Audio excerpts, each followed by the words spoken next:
After going trophyless this season, Real Madrid is seriously considering squad reform for Club World Cup and to dominate the next season. Carlo Ancelotti leaves for Brazil and Xabi Alonso was appointed as the new manager. Recently, Madrid signed Dean Huijsen and Alexander Arnold for 60 and 10 million fee respectively. There are rumors of Rodrigo leaving to a Premier League club and signing of Franco Mastantino from River Plate. Furthermore, Luka Modric, Lucas Vazquez and Jesus Vallejo is leaving this summer. So with all this squad change, how Real Madrid will line up next season and what tactics Xabi Alonso will use? Should he stick to his 3-4-3 formation or will he adapt to some other formation? Let's find out. This season, Madrid mostly used 4-2-3-1 formation.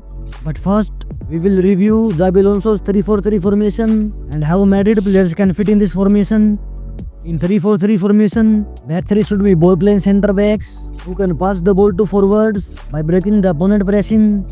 New signing Dean Huijsen is a perfect option for this role, with Rudiger and Asensio bringing great defensive strength.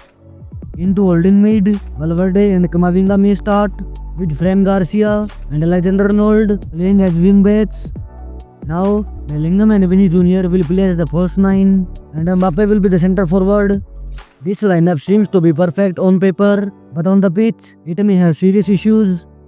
In build-up, 3 center backs can easily outnumber 2 opponent pressing, and if opponent press with more numbers, then players like Bellingham can receive the long pass in front of opponent defense line to start the attack. If opponent press by covering the central zone, then wingback can receive a cheap pass to move the ball ahead. So for the build-up part, 3-4-3 formation gets the upper hand over other formations. Usually, teams don't press higher. Instead, they try to press while sitting in the mid block. And this is where Madrid can face problems. First of all, Vinny Jr. prefer to play on the flank out wide rather than in between the lines. But here, he has to play as a false 9, receiving the ball in between the lines for the attacking move. This is not his natural position. Instead, he is more effective in receiving the ball out wide and taking on the defenders to approach the goal. So in the matches, if he shifts out wide to receive the ball, then this space in front of opponent defenders will be empty. This space has to be occupied by a player to provide constant threat to backline by making forward runs and to spot the player out wide so that opponents should not isolate him.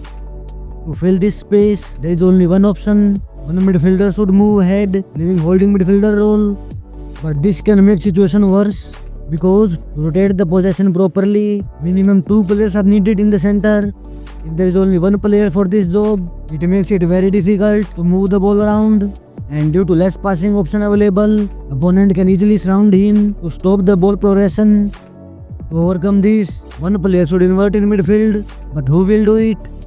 Well, Alexander Arnold can invert in midfield with his past experience in this role with Liverpool. But this will leave right flank empty and opponent can push more players in the center to stop Madrid because they don't have to take care of right flank now. This note can be solved if left wing back can invert in midfield, but Madrid don't have players of that quality on this position who can adapt to this role. If they are able to sign a left back who can play more centrally than his position, then he can also move ahead to underlap Vinicius Jr. to fill that space in between the lines. These problems also affect the play in final third. In final third, there should be 5 players on the defense line to make the play unpredictable, 2 holding mid to move the ball around, and 3 center backs who can adapt to width to stop the counter attack.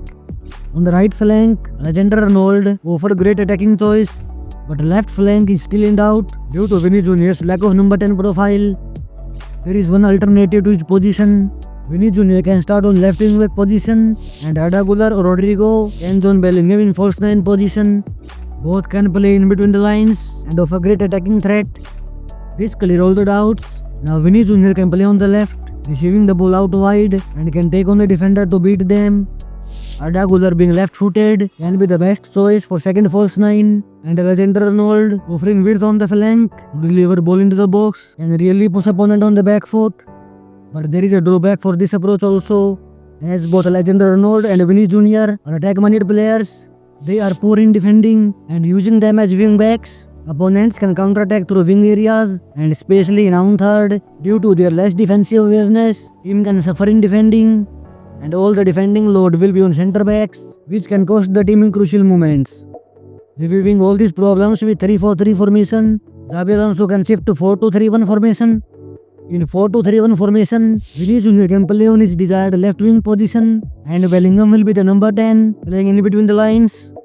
In mid block, to outnumber the defense line, Alexander-Arnold can push forward on the right flank, and right winger Rodrigo or Arda Güler, who both can play in between the lines, will move inside to play in the similar role to Bellingham. Now here, there are 5 players on the back line and 2 holding mid in center. Left back will play as a third centre back, or he can support Vinicius Junior on the flank, depending on the situation. To progress the ball centrally, there is a midfield box of 4 players, and Mbappe is on the last defender, pinning the opponent defense line by providing the threat of a long ball over the top. Alexander-Arnold's role in front 5 can be decisive due to his passing and finishing ability from outside the box. On the transition, if team lose the ball in final third and opponent try to exploit the space left by Alexander-Arnold, then Valverde with his pace can track back to the right back position as he got the England to do so, but it was very difficult to control the transition in 3-4-3 formation. Overall, by comparing both the formation and player roles, 4-2-3-1 formation should be the choice to go ahead, as it offers player suitability on their positions and better control over the transitions, which was not in the favor of Real Madrid this season. So what do you think of it? And if I missed something, comment below. Leave a like, subscribe, and thanks for the watching.